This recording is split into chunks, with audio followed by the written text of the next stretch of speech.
Feliz y bendecido día, aprendiendo un curso de milagros.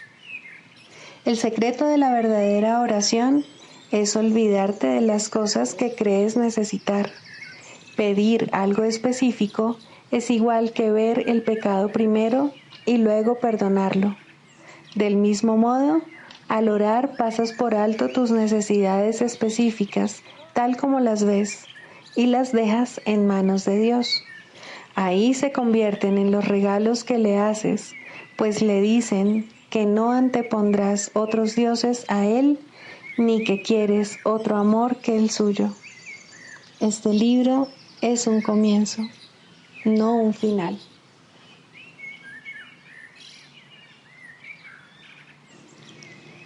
El perdón es algo desconocido en el cielo, donde es inconcebible que se pudiese necesitar. En este mundo, no obstante, el perdón es una corrección necesaria para todos los errores que hemos cometido.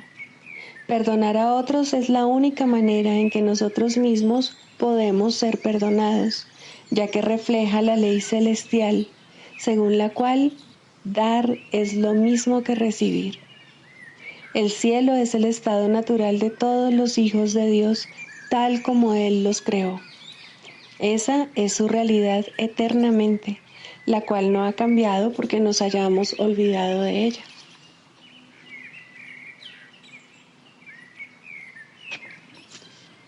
Introducción. Este es un curso de milagros. Es un curso obligatorio. Solo el momento en que decides tomarlo es voluntario. Tener libre albedrío no quiere decir que tú mismo puedas establecer el plan de estudios. Significa únicamente que puedes elegir lo que quieres aprender en cualquier momento dado. Este curso no pretende enseñar el significado del amor, pues eso está más allá de lo que se puede enseñar. Pretende, no obstante, despejar los obstáculos que impiden experimentar la presencia del amor, el cual es tu herencia natural. Lo opuesto al amor es el miedo, pero aquello que todo lo abarca no puede tener opuestos. Este curso puede, por lo tanto, resumirse muy simplemente de la siguiente manera. Nada real puede ser amenazado. Nada irreal existe. En esto radica la paz de Dios.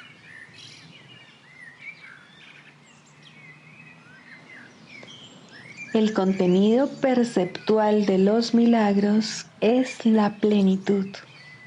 De ahí que puedan corregir o redimir la errada percepción de carencia.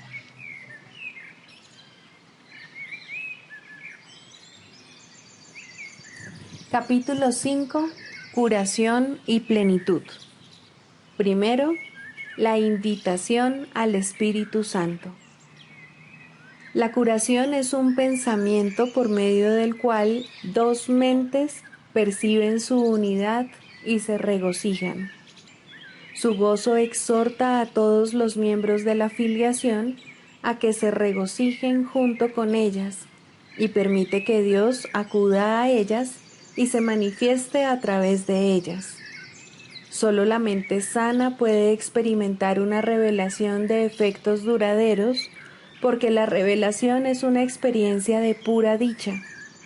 Si no eliges ser completamente dichoso, tu mente no puede tener lo que no elige ser. Recuerda que para el espíritu no hay diferencia alguna entre tener y ser. La mente superior piensa de acuerdo con las leyes que el espíritu obedece y, por lo tanto, honra únicamente las leyes de Dios. Para el espíritu, obtener no significa nada y dar lo es todo. Al tenerlo todo, el espíritu lo conserva dándolo y, de este modo, crea de la misma manera en que el Padre creó. Aunque esta manera de pensar no tiene nada que ver con la posesión de bienes materiales, aún a la mente inferior le resulta comprensible en conexión con ideas. Si compartes una posesión física, ciertamente divides su propiedad, mas si compartes una idea, no la debilitas. Toda ella te sigue perteneciendo aunque la hayas dado completamente. Lo que es más, si aquel a quien se la has dado la acepta como suya, eso la refuerza en tu mente y, por lo tanto, la expande. Si puedes aceptar el concepto de que este mundo es un mundo de ideas, la creencia en la falsa conexión que el ego hace entre dar y perder desaparece. Demos comienzo a nuestro proceso de redespertar con unos cuantos conceptos simples. Los pensamientos se expanden cuando se comparten. Cuantos más creen en ellos, más poderosos se tornan. Todo es una idea. ¿Cómo, entonces, puede asociarse dar con perder? Esta es la invitación al Espíritu Santo. He dicho ya que puedo ascender hasta lo alto y hacer que el Espíritu Santo descienda hasta ti, mas solo puedo hacer eso a instancia tuya. El Espíritu Santo se encuentra en tu mente recta, tal como se encontraba en la mía. La Biblia dice que more en ti la mente que estaba en Cristo Jesús, y lo utiliza como una bendición. Se trata de la bendición de la mentalidad milagrosa. Te pide que pienses tal como yo pensé, uniéndote de esta manera a mí en el modo de pensar de Cristo. El Espíritu Santo es la única parte de la Santísima Trinidad que tiene una función simbólica. Se le ha llamado el sanador, el consolador y el guía. Se le ha descrito también como algo separado, aparte del Padre y del Hijo. Yo mismo dije, si me voy, os enviaré otro consolador que morará con vosotros para siempre.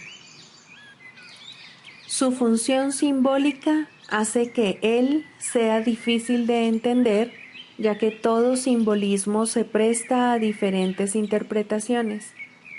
Como hombre y también como una de las creaciones de Dios, mi recto pensar, que procedió del Espíritu Santo o inspiración universal, me enseñó en primer lugar y ante todo que esta inspiración es para todos.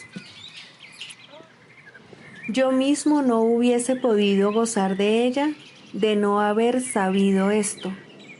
La palabra sabido es apropiada en este contexto porque el Espíritu Santo está tan próximo al conocimiento que lo evoca, o mejor dicho, facilita su llegada. He hablado anteriormente de la percepción elevada o verdadera, que está tan próxima a la verdad que Dios mismo puede salvar la diminuta brecha que hay entre ellas. El conocimiento está siempre listo para fluir a cualquier parte, pero no puede oponerse a nada. Puedes, por consiguiente, obstruirlo, pero jamás perderlo. El Espíritu Santo es la mente de Cristo, la cual es consciente del conocimiento que yace más allá de la percepción. El Espíritu Santo comenzó a existir como medio de protección al producirse la separación, lo cual inspiró simultáneamente el principio de la expiación. Antes de eso, no había necesidad de curación, pues nadie estaba desconsolado. La voz del Espíritu Santo es la llamada a la expiación, es decir, a la restitución de la integridad de la mente. Cuando la expiación se complete y toda la filiación sane, dejará de haber una llamada a retornar. Pero lo que Dios crea es eterno. El Espíritu Santo permanecerá con los hijos de Dios para bendecir las creaciones de estos y mantenerlas en la luz de la dicha. Dios honró incluso las creaciones falsas de sus hijos porque ellos las habían hecho, pero también bendijo a sus hijos con una manera de pensar que fuese capaz de elevar sus percepciones a tal altura que casi pudieran llegar hasta Él. El Espíritu Santo es la mente de la expiación. Representa un estado mental lo suficientemente próximo a la mentalidad uno como para que la transferencia a ella sea finalmente posible. La percepción no es conocimiento, pero puede ser transferida al conocimiento o cruzar hasta él. Tal vez sea más útil en este caso utilizar el significado literal de la palabra transferida, o sea, transportada, puesto que el último paso es Dios quien lo da. El Espíritu Santo, la inspiración que toda la filiación comparte, induce a una clase de percepción en la que muchos elementos son como los del reino de los cielos. En primer lugar, su universalidad es perfectamente inequívoca, y nadie que la alcance podría pensar, ni por un momento, que compartirla signifique cualquier otra cosa que no sea ganar. En segundo lugar, es una percepción que es incapaz de atacar y, por lo tanto, es verdaderamente receptiva. Esto quiere decir que si bien no engendra conocimiento, tampoco lo obstruye en modo alguno. Finalmente, señala al camino que lleva a lo que está más allá de la curación que trae consigo y conduce a la mente más allá de su propia integración hacia los senderos de la creación. En este punto es donde se producen suficientes cambios cuantitativos para producir un verdadero salto cualitativo.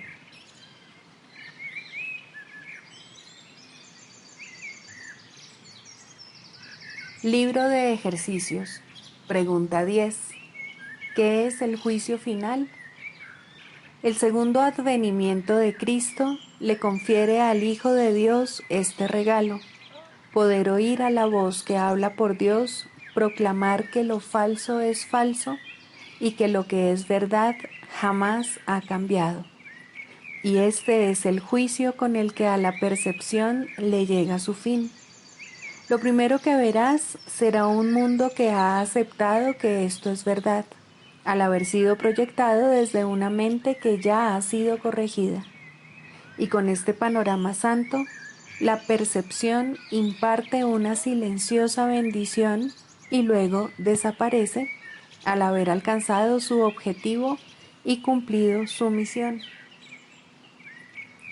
El juicio final sobre el mundo no encierra condena alguna, pues ve a éste completamente perdonado, libre de pecado y sin propósito alguno. Y al no tener causa ni función ante los ojos de Cristo, simplemente se disuelve en la nada. Ahí nació y ahí ha de terminar. Y todas las figuras del sueño con el que el mundo comenzó desaparecen con él. Los cuerpos no tienen ahora ninguna utilidad, por lo tanto, desaparecen también, pues el Hijo de Dios es ilimitado. Tú, que creías que el juicio final de Dios condenaría al mundo al infierno junto contigo, acepta esta santa verdad. El juicio de Dios es el regalo de la corrección que le concedió a todos tus errores. Dicha corrección te libera de ellos y de todos los efectos que parecían tener. Tener miedo de la gracia redentora de Dios es tener miedo de liberarte totalmente del sufrimiento, del retorno a la paz, de la seguridad y la felicidad, así como de tu unión con tu propia identidad. El juicio final de Dios es tan misericordioso como cada uno de los pasos de su plan para bendecir a su Hijo y exhortarlo a regresar a la paz eterna que comparte con Él. No tengas miedo del amor, pues solo Él puede sanar todo pesar, enjugar todas las lágrimas y despertar tiernamente de su sueño de dolor al Hijo que Dios reconoce como suyo. No tengas miedo de eso. La salvación te pide que le des la bienvenida y el mundo espera tu grata aceptación de ella, gracias a lo cual Él se liberará. Este es el juicio final de Dios. Tú sigues siendo mi santo Hijo, por siempre inocente, por siempre amoroso y por siempre amado, tan ilimitado como tu Creador, absolutamente inmutable y por siempre inmaculado. Despierta, pues, y regresa a mí. Yo soy tu Padre y tú eres mi Hijo.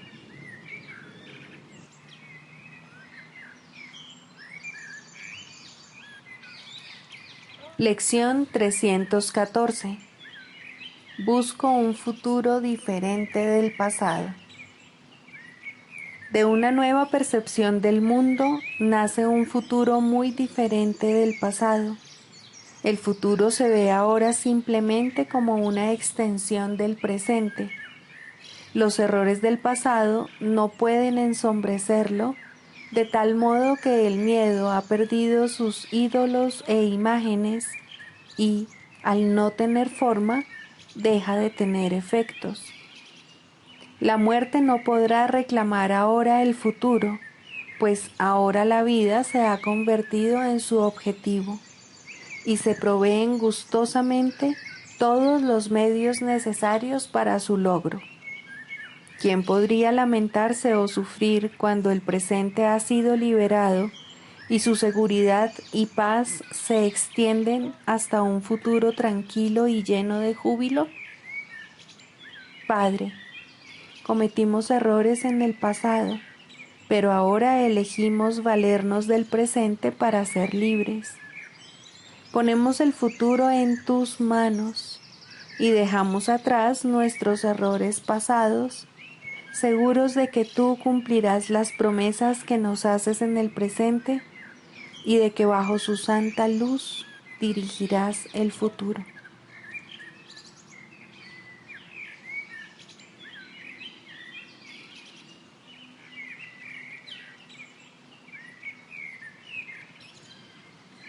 Mentalidad abierta. El papel central que ocupa la mentalidad abierta, quizá el último de los atributos que el Maestro de Dios adquiere, puede entenderse fácilmente cuando se reconoce la relación que guarda con el perdón. La mentalidad abierta procede de una ausencia de juicios, de la misma manera en que los juicios cierran la mente, impidiéndole la entrada al Maestro de Dios. De igual modo, la mentalidad abierta lo invita a entrar. De la misma manera en que la condenación juzga al Hijo de Dios como malvado, de igual modo la mentalidad abierta permite que sea juzgado por la voz de Dios en su nombre. De la misma manera en que la proyección de la culpabilidad sobre él lo enviaría al infierno, de igual modo la mentalidad abierta permite que la imagen de Cristo le sea extendida. Solo aquellos que tienen una mentalidad abierta pueden estar en paz, pues son los únicos que ven razones para ello. ¿Cómo perdonan los que tienen una mentalidad abierta? Han renunciado a todas las cosas que les impediría perdonar.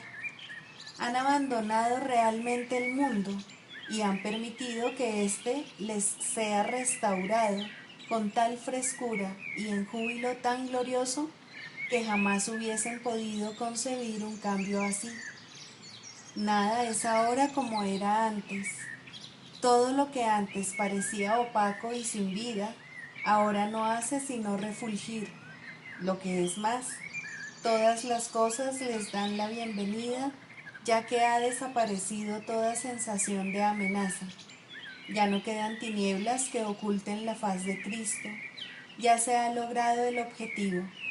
El perdón es la meta final del programa de estudios, pues allana el camino para lo que se encuentra más allá de todo aprendizaje. El programa de estudios no hace ningún esfuerzo por excederse de su verdadero objetivo. El perdón es su único objetivo, en el cual converge en última instancia todo aprendizaje. Ciertamente eso es suficiente. Habrás notado que la lista de atributos de los maestros de Dios no incluye las características que constituyen la herencia del Hijo de Dios. Términos tales como amor, inocencia, perfección, conocimiento y verdad eterna no aparecen en este contexto, pues no serían apropiados aquí. Lo que Dios ha dado está tan remotamente alejado de nuestro programa de estudios que el aprendizaje no puede sino desaparecer ante su presencia. Sin embargo, mientras su presencia esté velada, el enfoque ha de centrarse necesariamente en el programa de estudios. La función de los maestros de Dios es llevar al mundo el verdadero aprendizaje. Propiamente dicho, lo que llevan es un desaprendizaje, que es a lo único que se le puede llamar verdadero aprendizaje en este mundo.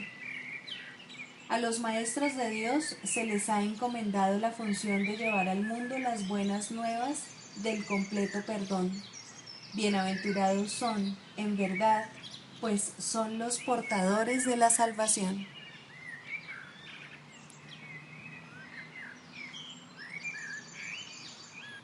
Manual para el maestro. Pregunta 10. ¿Cómo se deja de juzgar? Los juicios, al igual que los demás mecanismos mediante los cuales se mantiene vigente el mundo de las ilusiones, es algo que el mundo no entiende en absoluto. De hecho, se les confunde con la sabiduría y se usan como sustituto de la verdad. Tal como el mundo usa el término, un individuo es capaz de tener buen juicio o mal juicio, y su educación tiene como objeto reforzar el primero y minimizar el segundo. Existe, no obstante, una gran confusión con respecto a lo que significan esas categorías. Lo que es buen juicio para uno es malo para otro. Lo que es más, una misma persona puede clasificar la misma acción como muestra de buen juicio en una ocasión y de mal juicio en otra. Tampoco puede enseñarse realmente un criterio consistente para determinar lo que son estas categorías. En cualquier momento, el estudiante puede estar en desacuerdo con lo que su supuesto maestro dice acerca de ellas, o el maestro mismo puede ser inconsistente en lo que cree. Buen juicio en este contexto no significa nada, mal juicio tampoco. Es necesario que el maestro de Dios se dé cuenta, no de que no debe juzgar, sino de que no puede. Al renunciar a los juicios, renuncia simplemente a lo que nunca tuvo. Renuncia a una ilusión, o mejor dicho, tiene la ilusión de renunciar a algo. En realidad, simplemente se ha vuelto más honesto. Al reconocer que nunca le fue posible juzgar, deja de intentarlo. Esto no es un sacrificio, por el contrario, se pone en una posición en la que el juicio puede tener lugar a través de él, en lugar de ser algo que él emite por su cuenta. Y este juicio no es ni bueno ni malo, es el único juicio que existe y es solo uno. El Hijo de Dios es inocente y el pecado no existe. El objetivo de nuestro programa, a diferencia del objetivo del aprendizaje del mundo, es el reconocimiento de que juzgar en el sentido usual es imposible. Esto no es una opinión, sino un hecho. Para poder juzgar cualquier cosa correctamente, uno tendría que ser consciente de una gama inconcebiblemente vasta de cosas pasadas, presentes y por venir. Uno tendría que reconocer de antemano todos los efectos que sus juicios podrían tener sobre todas las personas y sobre todas las cosas que de alguna manera estén involucradas en ellos. Y tendría que estar seguro de que no hay distorsión alguna en su percepción para que sus juicios fuesen completamente justos con todos sobre los que han de recaer ahora o sobre los que hayan de recaer en el futuro. ¿Quién puede hacer eso? ¿Quién, excepto en delirios de grandeza, pretendería ser capaz de todo esto? ¿Recuerdas cuántas veces pensaste que estabas al tanto de todos los hechos que necesitabas para juzgar algo y cuán equivocado estabas? ¿Quién no ha tenido esta experiencia? ¿Tienes idea de cuántas veces pensaste que tenías razón sin jamás darte cuenta de que estabas equivocado? ¿Por qué habrías de querer usar una base tan arbitraria para tomar tus decisiones? Formar juicios no es muestra de sabiduría. La renuncia a todo juicio lo es. Forma, pues, un solo juicio más, y es este. Hay alguien a tu lado cuyo juicio es perfecto. Él conoce todos los hechos, pasados, presentes y por venir. Conoce los efectos que sus juicios han de tener sobre todas las personas y sobre todas las cosas que de alguna manera estén involucradas. Y Él es absolutamente justo con todos, pues en su percepción no hay distorsiones. Abandona, por lo tanto, todo juicio, no con pesar, sino con un suspiro de gratitud.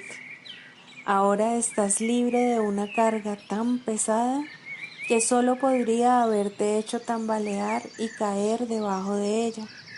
Y todo era una ilusión, nada más.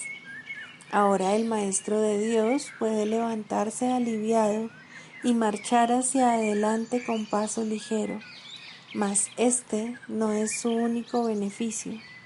Su sensación de preocupación ha desaparecido, pues no tiene ninguna razón para ello.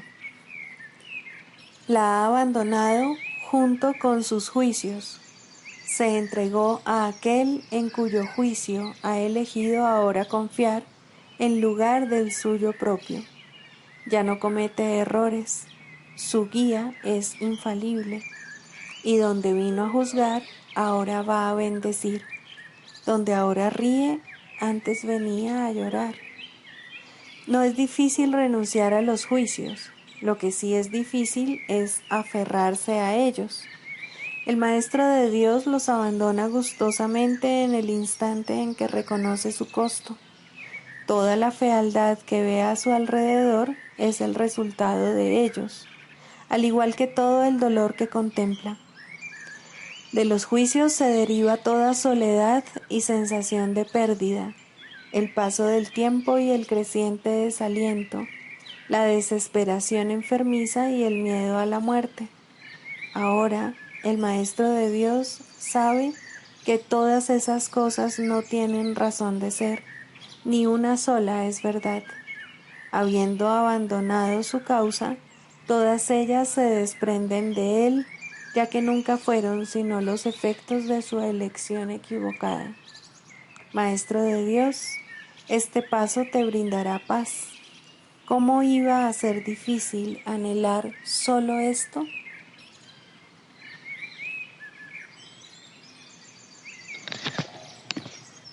El ego, el milagro. Las ilusiones no perdurarán. Su final es indudable y eso es lo único que es seguro en su mundo.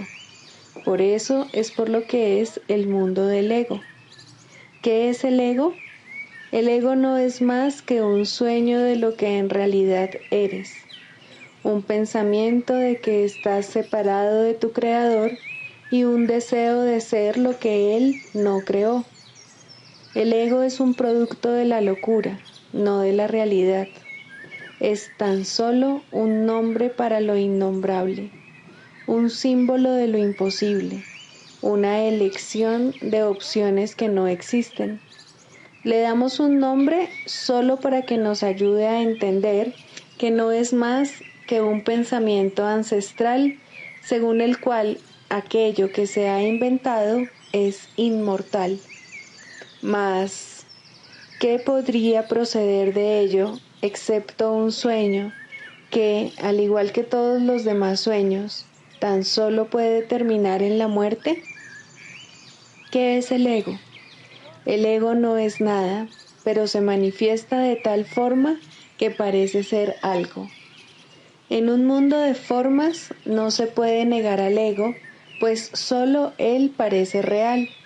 Mas, ¿podría el Hijo de Dios, tal como su Padre lo creó, morar en una forma o en un mundo de formas? Si alguien te pide que definas al ego y expliques cómo se originó, es porque cree que el ego es real e intenta, por definición, asegurarse de que su naturaleza ilusiva quede oculta tras las palabras que parecen otorgarle realidad.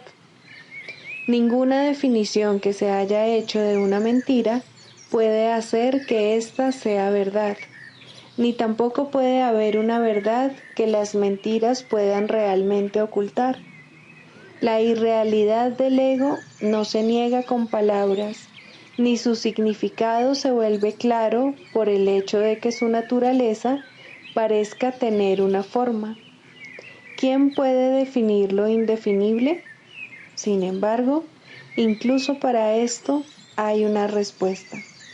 No podemos formular realmente una definición de lo que es el ego, pero sí podemos decir lo que no es. Y esto lo podemos ver con perfecta claridad. Basándonos en eso, podemos deducir lo que es. Observa su opuesto y verás la única respuesta que tiene sentido. A lo opuesto al ego, desde cualquier punto de vista, origen, efectos y consecuencias, le llamamos milagro. En él encontramos todo lo que no tiene que ver con el ego en este mundo. El milagro es lo opuesto al ego, y solo en él podemos observar lo que era el ego, pues en él vemos lo que éste aparentemente hacía, y la causa y sus efectos no pueden sino seguir siendo una misma cosa. Donde antes había obscuridad, ahora veremos luz. ¿Qué es el ego? Lo que antes era la obscuridad. ¿Dónde está el ego? Donde antes estaba la oscuridad. ¿Qué es ahora y dónde puede encontrársele? No es nada y no se le puede encontrar en ninguna parte. Ahora la luz ha llegado y su opuesto se ha ido sin dejar ni rastro. Donde antes había maldad, ahora hay santidad. ¿Qué es el ego? Lo que antes era maldad. ¿Dónde está el ego? En una pesadilla que solo parecía ser real mientras la estabas soñando. Donde antes había crucifixión, ahora está el Hijo de Dios. ¿Qué es el ego? ¿Quién tiene necesidad de preguntar? ¿Dónde está el ego? ¿Quién necesita ir en busca de ilusiones ahora que los sueños han desaparecido? ¿Qué es un milagro? Un milagro es un sueño también, pero si observas todos los aspectos de ese sueño, jamás volverás a dudar. Observa el bondadoso mundo que se extiende ante ti mientras caminas envuelto en mansedumbre. Observa a los ayudantes que encuentras a lo largo del camino que recorres, felices ante la certeza del cielo y la garantía de paz.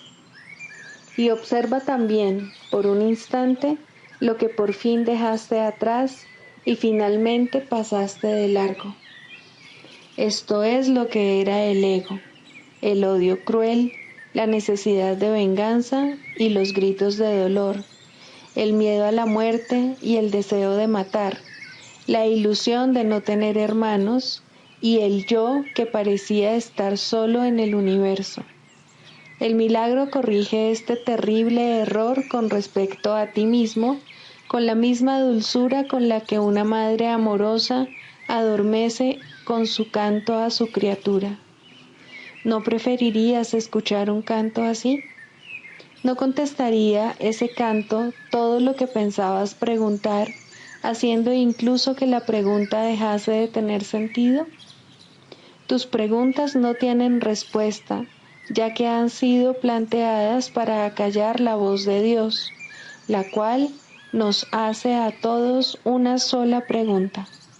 ¿Estás listo ya para ayudarme a salvar el mundo? Pregunta esto en vez de preguntar qué es el ego, y verás un súbito resplandor envolver al mundo que el ego fabricó. Ahora no se le niega a nadie ningún milagro.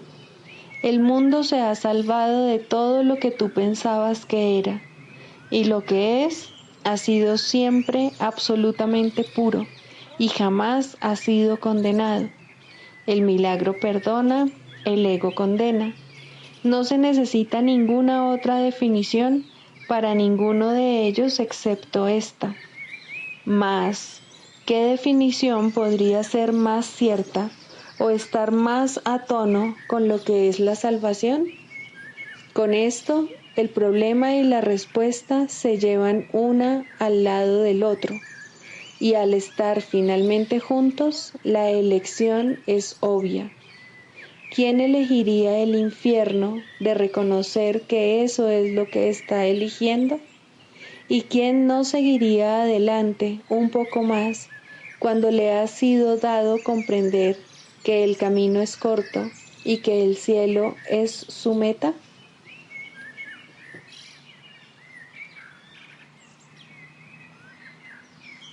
Sigamos a Jesús haciendo del perdón algo tan natural como respirar y algo tan vital como el aire. Amén.